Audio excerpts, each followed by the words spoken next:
hate to be the buzzkill of your morning show today with really some dire news, and that's why I asked to come on.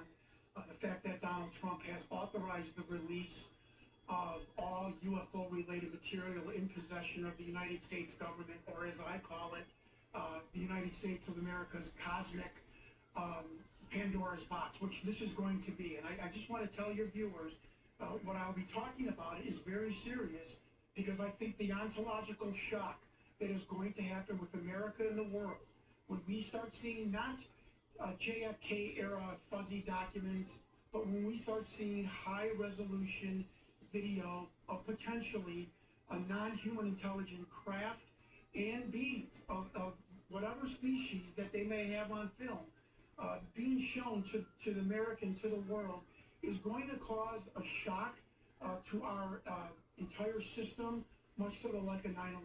I hate to be the downer today, but I really think it's important that from what I have learned for the past 7 years of falling down this rabbit hole, it's incumbent upon me to share it with your viewers. Well, you give a dire warning, but some people might not look at that as a dire warning. They might look at it as, wow, we're finally getting to look behind the curtain.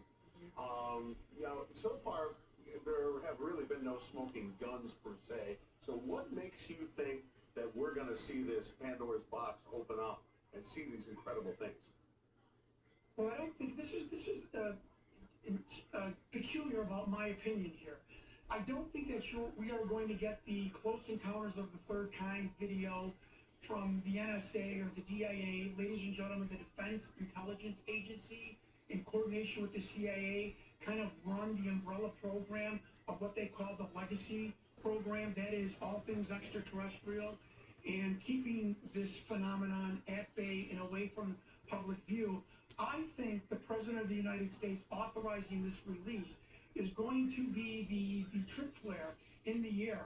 And I have been told by people that are advising me and helped me for 7 years, members of the intelligence community, that there is going to be retired and members of the government who have these films in their vault, in their desk drawer, in their closet, that they are going to clandestinely release.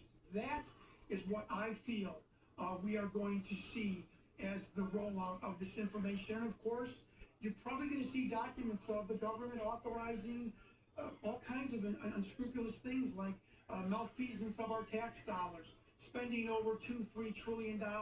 The potential, please listen to me, the potential murder of scientists and whistleblowers that were ready to come forward to tell the world, to tell the truth, that frankly we are not alone. And the documentation and the information we have garnered from these beings since 1945 has said that they've been here for over 100,000 years. They have manipulated our DNA. So says a geneticist who say 40, 60,000 years ago, our DNA was manipulated. Who was the manipulator? And one last thing on this point, I think this is going to strengthen religion. I think when we find out that we're not alone, that we've been visited for millennia, that people are going to realize the Holy Bible is not a collection of allegories. It is a collection, it is a historical document. So I think this is, in a good way, this is going to be a good shock to the system for people that are spiritual and Catholics and believe in God. And I think it's also, you're right, Mark, it's going to open the curtain even wider to have a government that is transparent, which we have not had for many years. Well, we